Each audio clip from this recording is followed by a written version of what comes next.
नमस्कार, स्वागत है आपका सीएनबीसी आवाज मोतीलाल ओसवाल स्टूडियोज में। कमोडिटी राउंडअप में हमारी टॉप हेडलाइन में आज चांदी है जो $90 प्रति आउंस के पास बहुत ज्यादा पहुंचती हुई नजर आई है। यहां से किस तरह के मूव देखने को मिल सकते हैं और इस मल्टी मंथ हाई से अब चांदी कहां जाएगी, इस पर करेंगे चर्चा। साथ ही बात करेंगे कच्चे तेल पर, जहां पर 6 महीने के हाईज पर कच्चा तेल अब स्थित होता हुआ नजर आया है।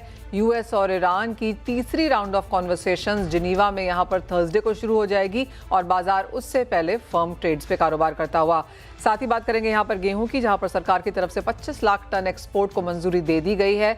इन सब पर बात करने के लिए हमारे साथ हैं सिल्वर एम्पोरियम के MD Rahul Mehta and Kotak securities के हेड ऑफ कमोडिटीज सुनील खटके। आप दोनों का ही कार्यक्रम में स्वागत है। सुनील, सबसे पहले आपसे जानना चाहेंगे किस तरह से आप चांदी के फंडामेंटल्स फिलहाल यहाँ पर बनता हुआ देखते हैं। वॉलेटाइल है लेकिन 90 के बहुत करीब। जी हाँ, नमस्कार मनीषा। अगर आप चांदी का भाव देखेंगे तो every day it is creating new headlines. तो आज भी 10,000 रुपए ऊपर है, 2,70,000 के पार चला गया चांदी एंड क्लोज टू $90 जैसे आपने बताया। अगर आप चांदी का मार्केट देखेंगे तो स्ट्रक्चरली डेफिसिट है, जो सप्लाई है उसका।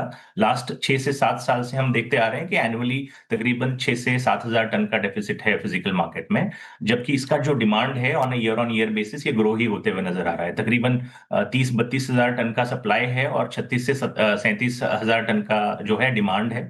तो 6 से 7 हजार टन का जो डेफिसिट है वो कहीं ना कहीं प्राइसेस में एक अपवर्ड ट्रेजेक्टरी में हेल्प कर रहा है। जो डिमांड क्रिएट हो रहा है वो सोलर एनर्जी की तरफ से क्रिएट हो रहा है, इलेक्ट्रॉनिक्स और सेमीकंडक्टर्स की तरफ से क्रिएट हो रहा है, इलेक्ट्रिक व्हीकल्स हो गया। अभी तो इवन एआई का जमाना चल रहा है, तो डेटा सेंटर्स के तरफ से भी अच्छा खासा जो है डिमांड देखने को मिल रहा है। तो चाइना के मार्केट्स अभी जो रिसेंट हॉलीडे से ओपन हो रहे हैं, तो हम देख रहे हैं कि वहां पे भी चांदी जो है तकरीबन $100 के आसपास चल रहा है। तो वहां पे भी चाइनीज मार्केट में प्रीमियम्स जो है देखने को मिल रहे हैं। तो मुझे लगता है जो ओवरऑल सप्लाई डिमांड सिनारियो है, सप्लाई डेफिसिट में चले जा रहा है। ये भी आशंका है कि 2030 तक सिल्वर का जो ईयर डेफिसिट है ये तकरीबन 20,000 टन या 30,000 टन तक का छू सकता है। तो स्ट्रक्चरली जो है जो डिमांड है वो इंटैक्ट रहेगा, तो प्राइसेस को सपोर्ट मिलते जा रहा है। और इवन चाइना का भी मार्केट थोड़ा अभी ओपन अप होगा तो हो सकता है प्रीमियम्स और बढ़ जाएं। जैसे मैंने बताया, शंघाई मार्केट में चांदी ऑलरेडी $100 के ऊपर है। तो मुझे लगता है कि ये 105, 108, $110 तक का भी एक इंप्रूवमेंट देखने को मिल सकता है। और थोड़ा बहुत जियोपॉलिटिक्स भी एक रोल अदा कर रहा है, बिकॉज सिल्वर को वैसे वैल्यू प्रिजर्वर के तौर पे पहले नहीं देखा जाता था। Gold is looked into as a value preserver, but मुझे लगता है कि सिल्वर में भी लोग जो है थोड़ा डाइवर्सिफिकेशन के तौर पे देखना शुरू कर रहे हैं। तो लोगों ने सिल्वर भी फिजिकल लेवल पे अक्यूमुलेट करना शुरू कर दिया है। तो मुझे लगता है जो स्ट्रक्चरल सेटअप है सिल्वर को थोड़ा बुलिश ट्रेंड में रख रहा है। और करंट सप्लाई डिमांड सिनारियो में I think demand is clearly exceeding the supply. तो मुझे लगता है ये बुलिश टोन जो है कंटिन्यू रह सकता है। बाय ऑन डिप का एक सिनारियो जो है मुझे लगता है देखने को मिल सकता है। राहुल, आप कैसे देखेंगे चांदी के प्राइसेस को करंटली, और जिस तरह की तेजी यहाँ पर है, जैसे सुनील भी कह रहे हैं बाय ऑन डिप्स की स्ट्रैटेजी लगनी चाहिए। यहाँ पर बुलिश ट्रेंड्स है, चाइना $10 के प्रीमियम पर है, जियोपॉलिटिक टेंशन सपोर्टिव है, सारा कुछ चांदी के फेवर में है और चांदी के प्राइसेस 3.5% ऊपर हैं। आप कैसे देखते हैं सबसे पहले चांदी के प्राइसेस? सिल्वर प्राइसेस में काफी रन आया है लास्ट एक वीक के अंदर, काफी अच्छी चांदी बढ़ चुकी है। मगर ये बहुत फैक्टर इन करता है कि यूएस और ईरान के टॉक्स कैसे चल रहे हैं। अगर कोई पॉजिटिव टॉक्स में अगर ये समिट क्लोज होती है तो डेफिनेटली बड़ा करेक्शन आ सकता है सिल्वर और गोल्ड के अंदर। तो ये टाइम थोड़ा कॉशन रहने का है, let the results come out, क्या होता है डिस्कशन, बिकॉज काफी गोल्ड एंड सिल्वर के प्राइसेस को जियो पॉलिटिकल सिचुएशन काफी सपोर्ट कर रहे हैं। Definitely demand is there, AI का डिमांड बोलो, इंडस्ट्रियल डिमांड बोलो, वो सब कुछ डिमांड है, दैट स्टोरी इज देयर, वो काफी टाइम से चल रही है और काफी डिमांड कंसिस्टेंसी है। मगर अभी जो चांदी में जो बढ़त आई है वो चीज ये ईरान और यूएस के टॉक्स के ऊपर काफी डिपेंड होता है। अगर वो टॉक्स पॉजिटिव वे में एंड होते हैं और कोई सोल्यूशन आ जाता है उसके अंदर, तो सोने और चांदी में डेफिनेटली बड़ा करेक्शन आ सकता है। तो अगर अपनी लोअर लेवल पे चांदी को अक्यूमुलेट किया है तो it is good time to profit book करके वेट एंड वॉच करना चाहिए। और ईटीएफ के नंबर भी बहुत मायने रखेंगे कि लास्ट एक महीने में ईटीएफ की डिमांड कैसी है। जो हमने देखा है फिजिकल डिमांड के अंदर काफी कम हो रही है ओवरऑल पीरियड में। आर्टिकल्स की डिमांड, ज्वेलरी की डिमांड और डेफिनेटली जो इन्वेस्टमेंट डिमांड जो आदमी फिजिकल ले रहा है चांदी, उसमें भी काफी एक बड़ा डिप आया हुआ है। तो ओवरऑल डिमांड साइड पे देखिए तो डिमांड साइड काफी सबड्यूड है लास्ट 1-1.5 महीने से। तो प्रॉफिट बुकिंग डेफिनेटली बनती है और वेट एंड वॉच करना चाहिए। जैसे ये ईरान यूएस के टॉक्स खत्म होते हैं उसके बाद में एक नया डायरेक्शन मिलेगा गोल्ड एंड सिल्वर को, उसके बाद में बाइंग और सेलिंग करनी चाहिए। राइट। साथ ही साथ इंडियन मार्केट्स के क्या हाल है राहुल? यहाँ पर के जैसे आपने कहा थोड़ी सी सबड्यूड बाइंग यहाँ पर जरूर है। अगर जैन फेब इसका कैलेंडर ईयर अब तक यहाँ पर देखें, कितना आप कहेंगे परसेंटेज डिक्लाइन है इन दैट सेंस, जो गिरावट की बात आप कर रहे हैं? जी, अगर मैं लास्ट ईयर से कंपेयर करूँ डेफिनेटली डिमांड में बहुत बड़ी गिरावट है, बिकॉज लास्ट ईयर जो प्राइस चांदी के प्राइसेस बहुत कम थे, करीब 1 लाख 1.5 लाख के आसपास चल रहे थे और अभी हम लोग 2.5 लाख के आसपास है। चांदी 4 लाख जाके डेफिनेटली अभी 2 लाख 70 हज़ार के आसपास चल रही है। तो अगर डिमांड में अगर परसेंटेज वाइज देखेंगे तो definitely percentage in terms of volume देखना जाएंगे तो करीब 30 to 40% डिप है लास्ट 2 महीने के अंदर। जो डिमांड एज ऑफ नाउ निकल के आ भी रही है, और जैसे सुनील भी कह रहे थे राहुल कि प्रीमियम चाइना में है, काफ़ी एशियन मार्केट्स का वही हाल है, सिर्फ चाइना नहीं, सिंगापुर में, कोरिया में भी आज यहाँ पर प्रीमियम पे कारोबार है। इंडियन मार्केट्स में लेकिन आप कह रहे हैं बाइंग नहीं है, तो क्या हम एट प्राइस हैं, डिस्काउंट में है, किस तरह का कारोबार यहाँ है? इंडियन प्राइस अगर इंटरनेशनल मार्केट से कंपेयर कर रही तो कल तक चांदी डिस्काउंट पे चल रही थी। इंटरनेशनल प्राइसेस जो लैंडिंग थी और जो मार्केट प्राइसेस मिले थे उस पर डिस्काउंट चल रहा था। डेफिनेटली आज की जो बढ़त आई है उसके बाद में मे बी इवनिंग तक क्लियर पिक्चर आएगा कि वापस वो जो डिस्काउंट था डिस्काउंट हो गया कि प्रीमियम पे चल रही है। बट ओवरऑल कोई ज्यादा चांदी प्रीमियम पे नहीं चल रही है बिकॉज डिमांड कम है। प्रीमियम पे चांदी तभी चलेगी जब फिजिकल डिमांड काफी स्ट्रांग होगी। तो फिजिकल डिमांड लास्ट 1-1.5 महीने से काफी वीक है, तो उसके लिए प्रीमियम्स नहीं चल रहे मार्केट के अंदर। साथ ही साथ जिस तरह की डिमांड भी आ रही है, क्या वो ज़्यादा इन्वेस्टमेंट है या फिर ज्वेलरी की तरफ है, आर्टिकल्स की तरफ है? कि जो डिमांड आई है मार्केट के अंदर डेफिनेटली वो आर्टिकल्स और ज्वेलरी की तरफ है, और वो भी डिमांड कम है। इन्वेस्टमेंट डिमांड डेफिनेटली नहीं है। हो सकता है काफी कुछ इन्वेस्टमेंट डिमांड ईटीएफ की तरफ शिफ्ट हो चुका है, वो देखना पड़ेगा ईटीएफ के नंबर्स क्या आ रहे हैं। बट डेफिनेटली एक पॉसिबिलिटी है कि ईटीएफ डिमांड, फिजिकल जो डिमांड है वो ईटीएफ की तरफ शिफ्ट हो चुकी है। बहुत शुक्रिया राहुल साथ जुड़ने के लिए और बताने के लिए। तो क्लियरली कॉशन की जरूरत है, कुछ मुनाफा वसूली की एक्सपेक्टेशन भी है, लेकिन इंपॉर्टेंटली जैसे राहुल ने कहा कि जैन फेब अगर हम पिछले साल से कंपेयर करें तो 30 से 40% की गिरावट यहाँ पर वॉल्यूम्स में देखने को मिली है, लेकिन ये यानी कि खरीदारी डेफिनेटली यहाँ पर इम्पैक्ट हुई है। ये तो बात हुई चांदी की, लेकिन गेहूं आपकी स्क्रीन पर लेके आएंगे क्योंकि बड़ी न्यूज वहां से आती हुई नजर आई है। और हमारे साथ वीर प्रमोशन काउंसिल के अजय गोयल जुड़ चुके हैं। अजय जी नमस्कार, शुक्रिया साथ जुड़ने के लिए। 25 लाख टन सरकार ने यहाँ पर गेहूं एक्सपोर्ट को हाजिरी दे दी है। ऑफ कोर्स जो प्रोहिबिशंस हैं वो इन प्लेस हैं, लेकिन ओनली 25 लाख टन यहाँ पर एक्सपोर्ट किया जा सकता है। अनएक्सपेक्टेड लाइन है आप कहेंगे? ये तो एक्सपेक्टेड लाइन से थी, क्योंकि जो सामने फसल है वो बहुत बड़ी फसल है, और आने वाले साल में वीट को मैनेज करना सरकार के लिए एक बहुत बड़ी चुनौती रहेगी, क्योंकि प्राइवेट पार्टिसिपेशन रहेगा नहीं, एमएसपी हाई है। ऑलरेडी जो है मार्केट एक्सपेक्ट कर रहा है कि जहां पर गवर्नमेंट की खरीद नहीं है वहां पर करीबन 200 रुपया बिलो एमएसपी गेहूं बिक सकता है। और ग्लोबल मार्केट में तो हम आउट प्राइस्ड हो चुके हैं बाय अबाउट $40-50। तो एक्सपोर्ट के प्रोस्पेक्ट्स तो बहुत वीक है आज की तारीख में। तो ये 25 लाख टन कहाँ जाता हुआ देखते हैं आप, और किस तरह से इस पे काम होगा? ये तो एक विंडो खोली है सरकार ने, लेकिन इमीडिएटली तो कोई एक्सपोर्ट होने की उम्मीद नहीं है। हो सकता है 3-4 महीने बाद जो है अगर कुछ ग्लोबल सिचुएशन चेंज होए तो यहाँ से कुछ एक्सपोर्ट होगा, वरना बांग्लादेश, नेपाल या आसपास के मुल्क में छोटी मोटी क्वांटिटी जा सकती है। वैसे we are totally out price by about $50। Ajay ji, I remember last time जब आपसे बात हुई थी तो आपने कहा था वीट प्रोडक्ट्स के एक्सपोर्ट्स को भी खोल दिया है, लेकिन जिस तरह के क्लॉजेज वहां पर सरकार ने रखे हैं वो बहुत मुश्किल है उसको भी एक्सपोर्ट करना। वहां पर क्या स्थिति है? वहां पर भी अभी तक कोई परमिट इश्यू होने की खबर आई नहीं है। अभी भी प्रोसेस में उलझे हुए हैं लोग, लेकिन लगता है कि आने वाले दिनों में उसको थोड़ा आयरन आउट किया जाएगा। लेकिन वो मिनिस्क्यूल क्वांटिटीज मेनली आटे की जाएगी, और आटे का एक्सपोर्ट जहां पर भी पैकेज और ब्रांडेड आटा है वही एक्सपोर्ट होगा। बल्क में एक्सपोर्ट की उम्मीद फिलहाल नहीं है। तो अजय जी क्या देखें उसको? एक बहुत बड़ी खबर यहाँ पर हम बनता हुआ देख रहे थे, लेकिन आप कह रहे हैं कि कोई इमीडिएट एक्सपोर्ट यहाँ पर होगा ही नहीं। क्या इम्पैक्ट है इसका ओवरऑल इंडियन प्राइसेस पे और ग्लोबल मार्केट्स में? इसका कोई इम्पैक्ट नहीं है इंडियन प्राइसेस पे, क्योंकि Indian markets continue to fall. Even आज जो 2400 का लेवल है मंडियों का इंडिया में, इस प्राइस में भी पैरिटी नहीं है। ग्लोबल प्राइसिंग कुछ $230 एफओबी है, और इंडियन वीट आज की तारीख में 280-90 एफओबी का कॉस्ट पड़ रहा है। तो ग्लोबल मार्केट से तो we are totally disconnected as far as our pricing is concern. और इस वक्त जब हमें ग्लोबल मार्केट्स की जरूरत है, आपको लगता है कि इंडियन मार्केट्स के लिए कोई सपोर्ट नहीं है वहां से? बिल्कुल नहीं है, क्योंकि यहाँ पर इतनी हाई एमएसपी है, इतना हाई प्राइसिंग है वीट का, वी आर आउट प्राइस्ड।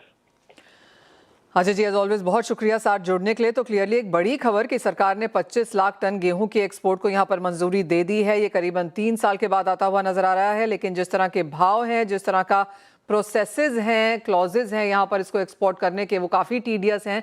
और जैसे अजय जी कह रहे हैं कि मंजूरी मिलने के बावजूद भी यहाँ पर कोई बहुत बड़ा सपोर्ट इंडियन मार्केट्स के लिए फिलहाल नहीं है। मिलिए तो बात हुई गेहूं की, लेकिन आपका ध्यान कच्चे तेल पे लेके आएंगे, क्योंकि यहाँ पर 6 महीने के हाईज पर कच्चा तेल के प्राइसेस स्थित हैं। सुनील, हम यहाँ पर यूएस ईरान देख रहे हैं, रशिया यूक्रेन भी देख रहे हैं, यूएस का प्रोडक्शन भी देख रहे हैं, टैरिफ्स भी है, काफ़ी कुछ है वॉच करने के लिए। किस तरह से आप एनर्जी मार्केट्स पर इस सब का इम्पैक्ट देखते हैं? जी मनीषा, जैसे आपने बताया 6 मंथ्स हाई पे ट्रेड कर रहे हैं। Third round of US Iran meeting भी शेड्यूल्ड है कल। अगर वहां से कुछ एक अग्रीमेंट नहीं बनता है तो you can see the situation getting escalated. अगर वैसा कुछ सिनारियो आता है तो आपको इमीडिएटली वो रिस्क प्रीमियम में बढ़त देखने को मिल सकती है। ऑलरेडी क्रूड ऑयल में तकरीबन $10 का रिस्क प्रीमियम देखने को मिल रहा है इंटरनेशनल मार्केट में। अगर ये मीटिंग का आउटकम पॉजिटिव आ जाता है तो आपको थोड़ा बहुत करेक्शन देखने को मिल सकता है क्रूड ऑयल के प्राइसेस में। व्हेन ऐसे correction can be a correction of $6 to $8। अगर इसमें आउटकम नहीं आता है तो अगेन एक $6 से $8 तक का और अप्रिसिएशन जो है देखने को मिल सकता है। आई थिंक सबकी निगाहें कल के मीटिंग के ऊपर रहेगी। थोड़ा बहुत यूएस का अगर आप देखेंगे तो मिलिट्री बेस को वो अपना स्ट्रेंथन कर रहा है स्ट्रेट ऑफ हर्मूज की तरफ। तो अगर ईरान भी अग्रीमेंट पे नहीं उतरता है तो वो टारगेट करेगा स्ट्रेट ऑफ हर्मूज को एक स्ट्रैटेजिक थिंग के तौर पे, जहां पे ग्लोबल सप्लाई का तकरीबन 20% जो है वहां से रूट होता है। अगर वो रूट में कुछ डिसरप्शन आता है तो क्रूड ऑयल के प्राइसेस में, जैसे मैंने बताया, 6 से 8 या $10 तक का अप्रिसिएशन देखने को मिल सकता है। So all fingers are crossed for tomorrow's meeting.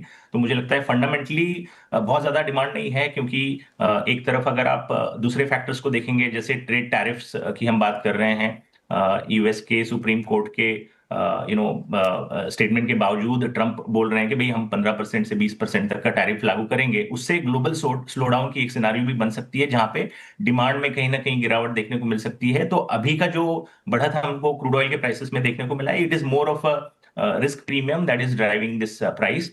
तो अगर ये आउटकम पॉजिटिव आता है, जैसे मैंने बताया, हो सकता है प्राइसेस में गिरावट देखने को मिले। अगर ये आउटकम नेगेटिव आता है तो देन द थिंग्स में एस्केलेट फर्दर और प्राइसेस में और एक $6 से $7 तक का अप्रिसिएशन देखने को मिल सकता है। फेयर पॉइंट, यानी कि 2 केस सिनेरियोज वहां पर प्ले आउट हो सकते हैं और जैसा होगा उसके हिसाब से क्रूड प्राइसेस वहां पर रिएक्ट भी करेंगे। सुनील, बहुत शुक्रिया साथ जुड़ने के लिए। आशा है आपको चैनल पे और भी देखेंगे हम आगे जाते हुए। एज ऑफ नाउ आज के दिन चांदी और कच्चे तेल दोनों पर ही अपनी राय देने के लिए शुक्रिया। Awaaz and India Bonds presents Bond Street. नमस्कार, बॉन्ड स्ट्रीट में आपका स्वागत है। हमारे साथ आज 2 बेहद खास मेहमान हैं। हिमगौरी अहर अडके, जो कि मेयर हैं नासिक म्युनिसिपल कॉरपोरेशन की, and Manisha Khatri, IAS commissioner Nashik municipal corporation. आप दोनों का ही यहाँ पर स्टूडियो में जुड़ने के लिए बहुत बहुत शुक्रिया। मैडम मेयर, सबसे पहले आपसे जानना चाहेंगे, जो इंडिविजुअल इन्वेस्टर्स हमें आज पहली बार यहाँ पर देख रहे हैं, आप क्या बताएंगी उन्हें ग्रीन बॉन्ड्स के बारे में? किस तरह से ये इशुएंस है, अभी क्यों है और किस तरह की ऑफरिंग है? देखिए, नासिक म्युनिसिपल कॉरपोरेशन ने ग्रीन बॉन्ड्स का इशू लॉन्च किया है, जिसमें हम कुंभ से रिलेटेड जो वर्क्स है, जैसे मुकने का ऑगमेंटेशन है WTP का, और गांधीनगर का एक पाइपलाइन है जिसमें हमको काम करना है रिगार्डिंग वाटर, और उससे रिलेटेड जितने भी काम हैं regarding Nilgiri Bagh and pumping station से, उसको हम एक साथ करने वाले हैं। और इस बॉन्ड के तहत हम इंडिविजुअल्स को ये कह रहे हैं कि आप इसमें इन्वेस्ट कीजिए। इसका जो कूपन साइज है वो 8.05 है और जो यील्ड है वो 8.2 होने वाला है। And plus this is a very safe investment because we are guaranteeing the returns. Oh absolutely. और क्योंकि ये पब्लिक इशू मोड में है मनीषा जी, तो इसकी फेस वैल्यू, मिनिमम इन्वेस्टमेंट्स, जो बाकी का मैथ्स है, अगर आप वो समझाएं। तो जो हमारा म्युनिसिपल बॉन्ड साइज़ है, it's a green bond for Nashik municipal corporation. तो इसका 200 करोड़ का हम टोटल फंड्स इसमें रेस करने वाले हैं, जो प्रोजेक्ट अभी हमने बात किया उसके लिए। और इसका जो फेस वैल्यू रहेगा वो 1000 रुपीज़ है मिनिमम फेस वैल्यू, एंड जो मिनिमम इन्वेस्टमेंट रहेगा वो 10,000 रुपीज़ का रहेगा। तो रिटेल इन्वेस्टर्स के लिए बहुत ईजी है इसमें इन्वेस्ट करना। और इसमें हम 8 टाइप के हमने इसमें स्ट्रक्चरिंग ऐसा किया है कि 8 प्रकार के अलग अलग इसमें प्रोडक्ट्स हैं। तो रिटेल इन्वेस्टर्स को अपनी रिक्वायरमेंट के हिसाब से उनको कितने समय के लिए कैसे इन्वेस्ट करना है, तो वो पूरा फ्लेक्सिबिलिटी इसमें अवेलेबल है। साथ ही साथ अगर bond boring versus government grants की यहाँ पर बात की जाए, किस तरह से आप दोनों में ही यहाँ पर डिफरेंस देखती हैं, और क्यों इस बार आपने यहाँ पर ग्रीन बॉन्ड्स चुना? जी, ग्रीन बॉन्ड्स ऐसा है कि जब गवर्नमेंट फंडिंग होता है, हमने देखा है कि इस साल जो बजट अनाउंसमेंट हुआ उसमें मार्केट से रेज किया हुआ फंड्स उसमें इंसेंटिवाइज किया गया है। तो ये एक अपॉर्चुनिटी है कि हम जब स्पेसिफिक इन्वेस्टमेंट देखते हैं जो प्रोजेक्ट्स है, और ये जो प्रोजेक्ट है स्पेसिफिकली रिलेटेड टू WTP, इसको हम एक ऑब्जेक्टिवली ले रहे हैं, because there has been a study with this project, and this is almost the 4th phase. We have almost water leakages which were 47 to 49%. Okay. तो इसको हम एक स्टडी के तहत क्लोज करते आ रहे हैं, and this is almost the 4th point which we had to cover, and incidentally since it got incentivised, so we got focused, and why not take a chance. Just made more sense. Yes. Absolutely. So, Manisha ji, of course, ma'am ने हमें यहाँ पर बताया कि किस तरह से यहाँ पर ये फंडिंग यूज की जाएगी। ऑन ग्राउंड सिटीजन्स कब तक ये सारे चेंजेस देख पाएंगे? ऑन ग्राउंड हमारा एक्चुअली काम शुरू हो चुका है, बिकॉज इट्स अ प्रोजेक्ट जिसमें वाटर ट्रीटमेंट प्लांट बनाना है, हमको राइजिंग मेन पाइपलाइंस डालनी है, डिस्ट्रीब्यूशन पाइपलाइन थोड़ी है वो भी डालनी है, और ये हमको कुंभ के लिए भी यूज़ में आने वाला है। जो अपकमिंग सिंहस्थ कुंभ मेला इन नासिक इन 2027 होने वाला है, उसमें हमको ये काम आएगा, और अगले 15 से 20 साल शहर की जो रिक्वायरमेंट है पानी की वो काम में आएगी। तो अगले 1 साल में पूरा प्रोजेक्ट हमारा इम्प्लीमेंट होकर रेडी हो जाएगा, और ये पूरे फंड्स उस प्रोजेक्ट के लिए ही यूटिलाइज किए जाएंगे, जो कि एक ग्रीन प्रोजेक्ट है और ये ग्रीन बॉन्ड है। जी हाँ, और एब्सोल्युटली, बिकॉज ये ग्रीन प्रोजेक्ट है और ग्रीन बॉन्ड है, तो यहाँ पर आपको लगता है इंडिपेंडेंट वैलिडेशन, रिपोर्टिंग और जो ग्रीन लेबल है उसके तहत यहाँ पर किस तरह का काम है? जो ग्रीन लेबल के लिए और ग्रीन बॉन्ड की वैलिडेशन के लिए हमने इसमें प्रॉपर सर्टिफिकेशन सब लिए हैं। केयरएज एडवाइजरी हैज़ एडवाइज्ड अस कि ये पूरा जो प्रोसेस है सेबी के गाइडलाइंस और सर्कुलर के हिसाब से it is a green bond project भी उसमें वो क्वालिफाई किया गया है, और आगे आने वाले समय में भी हम इसके पूरे कंप्लायंसेस और डिस्क्लोजर्स हमारे वेबसाइट पे पब्लिक नॉलेज के लिए रहेंगे, और वो थर्ड पार्टी ऑडिट के लिए भी अवेलेबल रहेंगे। साथ ही इसको क्रिसिल ने AA+ दिया है, तो किस तरह का काम यहाँ पर करना पड़ा कि ये असेसमेंट आप अचीव कर सकें? डेफिनेटली हमने ये देखा कि नासिक का जो म्यूनिसिपल कॉरपोरेशन का कलेक्शन है, बेसिकली वो प्रॉपर्टी टैक्स और टैक्स रिलेटेड कलेक्शन होता है, और हमारा सरप्लस कॉरपोरेशन है। लेकिन हम जब इन्वेस्टर्स को सेफ और सिक्योर रखना चाहते हैं, तो हमने डेफिनेटली एक ऐसा मैकेनिज्म किया जिसमें एस्क्रो अकाउंट रखा, जिसके तहत ऑलरेडी 1 साल का जो हमें देना है इन्वेस्टर्स को वो रखा गया है, और तभी सेबी ने, क्रिसिल ने, इंडिया रेटिंग्स ने हमें इसको सिक्योर AA+ ऐसा क्रेडिट दिया हुआ है। एब्सोल्युटली।